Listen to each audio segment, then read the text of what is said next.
পর্দা করে ঠিক আছে আমার বোনেরা, কিন্তু হিজাব পরে এসে পর্দা করে এসে নাচানাচি করতেছে, টিকটক বানাইতেছে।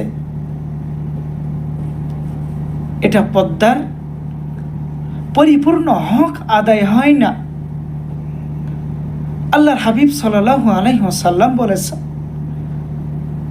মেয়েদের আওয়াজ যেন ঘরের ভিতরে যেই কথাবার্তা বলতেছে এগুলো যেন বাহিরে সাউন্ড না যায়, এতটুকু পরিমাণ বলছেন।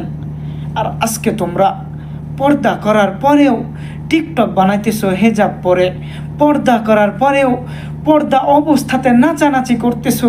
এটা আল্লাহর হাবিব সাল্লাল্লাহু আলাইহি ওয়াসাল্লামের সুন্নতকে অসম্মান করতেছো, বিধানকে অসম্মান করতেছো।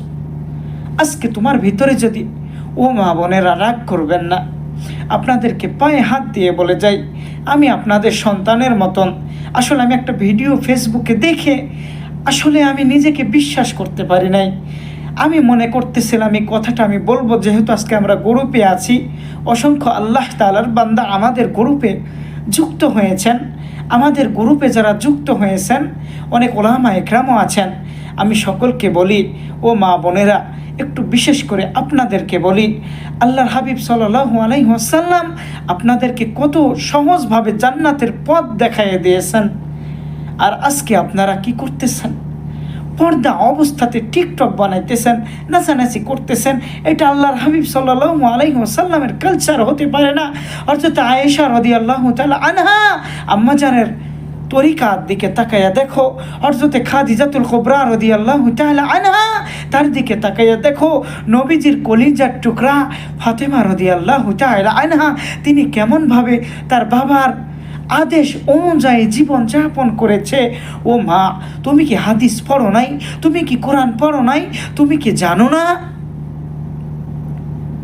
ফেসবুকে টিকটক, ফেসবুকে নাচানাচি হেজাব অবস্থায় পর্দা করে তোমার ভিতরে যদি আল্লাহর ভয় থেকে থাকতো তাহলে তুমি এই কাজ করতে পারতা না। আজকে আফসোস লাগে আমাদেরকে। ও যুবক ভাইরা আমার, নামাজের জন্য আসো। আল্লাহ তাআলা তোমাকে অনেক বড় একটা সময় দান করেছে, লম্বা একটা হায়াত আল্লাহ তাআলা তোমাকে দিয়েছে। আল্লাহ তাআলা বলেন, মুমিন, আমি আল্লাহর গোলামি কর, আমি আল্লাহর শুকরিয়া আদায় কর।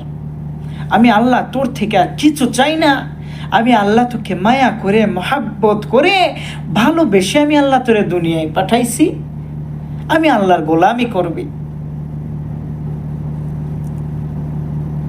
আর আমি আল্লাহর ইবাদত করবি, আমার বন্ধুর তরিকা অনুযায়ী জীবন যাপন করবি। ও যুবক ভাইয়ে, তুমি কি দেখো নাই মায়ার নবী আমার রাহমাতাল লিল আলামিন এই ইসলামের জন্য কত কষ্ট মুজাহাদা করছেন? এই ইসলামের জন্য তিনি কতদিন খানা খায় নাই, পেটে পাথর বেঁধে রাখছেন। তাইফের ময়দানে ছোট ছোট বাচ্চারা তাকে পাথর মেরে রক্তাক্ত করে দিয়েছে। আর আজকে তুমি নবীজের আদর্শ পেয়েও মানতেছো না। একটু আল্লাহকে ভয় কর, নবীজির প্রেমে একটু পড়ে দেখ, কত মজা লাগে এটার ভিতরে। ভাই দোস্ত, আল্লাহ তাআলা আমাদের নেক আমল করার তৌফিক দান করুক, আমিন।